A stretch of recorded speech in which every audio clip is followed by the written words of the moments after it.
All right, another strategic planning tool, and this time looks at the external forces of a company, is called PESTLE analysis. So in this video, we're going to talk about what PESTLE analysis is, and then again, I want to try to connect with an example that you can use possibly in your project. All right, let's take a look. Okay, so PESTLE analysis is, let me start with the right color here. PESTLE analysis is simply PESTLE, P-E-S-T-L-E.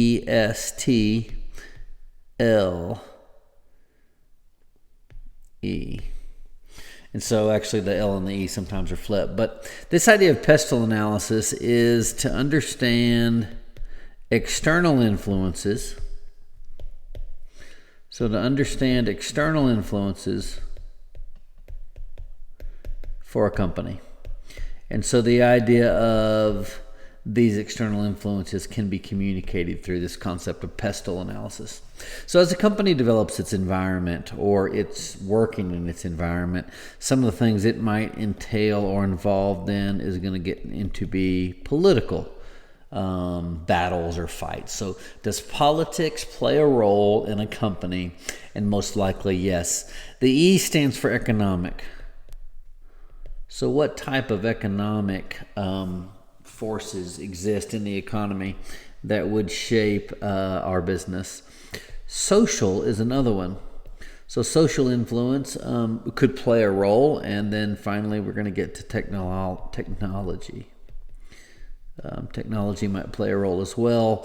Legal is another one. And then the last one is environmental. And today there's a lot of examples of these. So let's take a hold of each one of these and let's talk about them individually if we can. So let's talk about politics. Politics can play a role in business in several ways. There's really a lot of them. One might be policy. And so export-import policy in agriculture may play a role as far as philosophical or business development ideas could play a role from politics. So what's an example of political influence?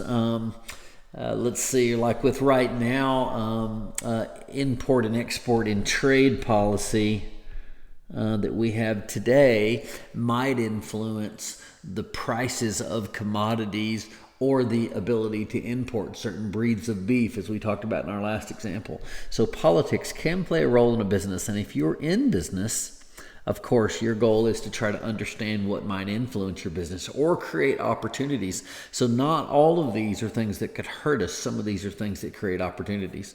So this is a good example. I'll tell you another political example that exists right now is in the horse industry and beef cattle industry on people that are hauling 1-ton trucks and large triple axle or double axle livestock trailers. If you reach a certain amount of pounds, there's a new law that's come into effect, and that's going to cause us that have those trailers to have to keep log books and to have to get commercial license. And so all of this stuff is a good example of how it might influence a business. If you're moving horses and cattle around, how are you going to handle that? There's another opportunity that I thought about is in our industry, and that's that if we're going to have to keep log books on hauling cattle. See, so this is another example of the new trailer requirements.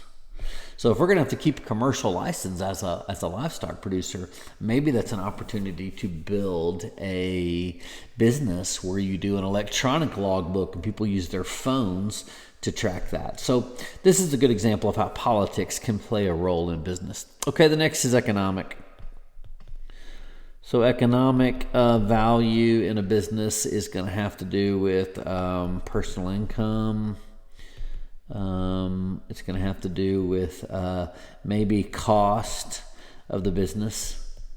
And so economic means that there is something in our environment that's causing cost to go up. So if you might have expenses that go up because fuel rises, you might have maybe income that goes up that allows you to sell for more money or try to reach another value proposition. So the idea of economic is, of course, I think it's pretty easy to think about, but that's that the marketplace might allow us to make more money, or might allow us to have to spend more money, and then we have to figure out how to manage that. So that's important for you to think about in your marketing. The next is social, and that is relatively new, but that's this idea of social influence. And social influence is this concept of trends and how they may be populated or popular in social media. And so trying to keep a handle on what is a trend out there may be easy to understand if you look at social efforts that are out there. Some examples of these social efforts that we'll connect back in later, but it is environmental policy sometimes it's green energy, but social influence in a lot of our ag examples may be food safety issues that come up. And so trying to better understand these and figure out how to market towards them is important. Okay. Next is technology. Now with technology, it may offer opportunity, but that is probably going to be the lack of technology or the lack of solutions or new technology solutions. We were just talking about the new commercial license in agriculture. You've seen that on trucks, maybe large trucks that say not for hire on the side. This idea of just saying not for hire is now no longer a solution.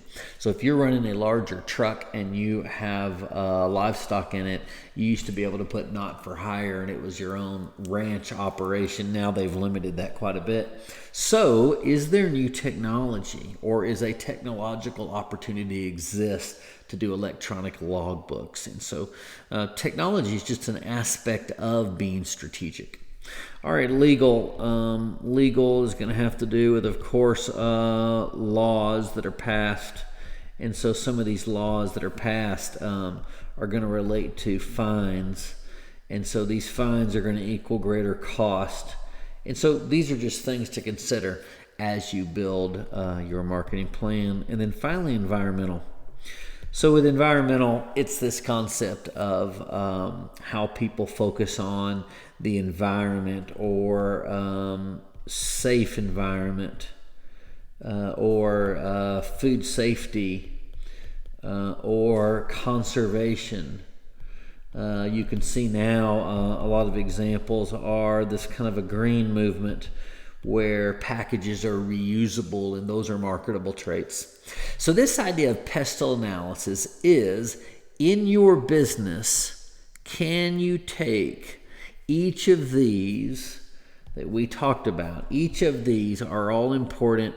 What are the factors of your business idea that connects to each one of these aspects of PESTLE analysis?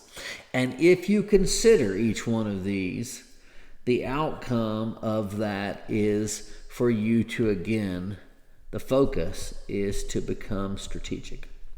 And sometimes in becoming strategic, we have to manage these external influences. And so what SWOT analysis is, not SWOT analysis, what PESTLE analysis is a focus on external influences. And so how do all of these affect you? And then when you do that, you are actually becoming more strategic, because you can build marketing or you can build business developments that help. So that's the idea of PESTLE analysis. Hopefully this helps you understand the concept. And if you have any questions, let me know. Again, this is going to apply to your project. So as you go through this and think of examples, think about how it relates to your project, because eventually you're going to have to get that done. Thanks.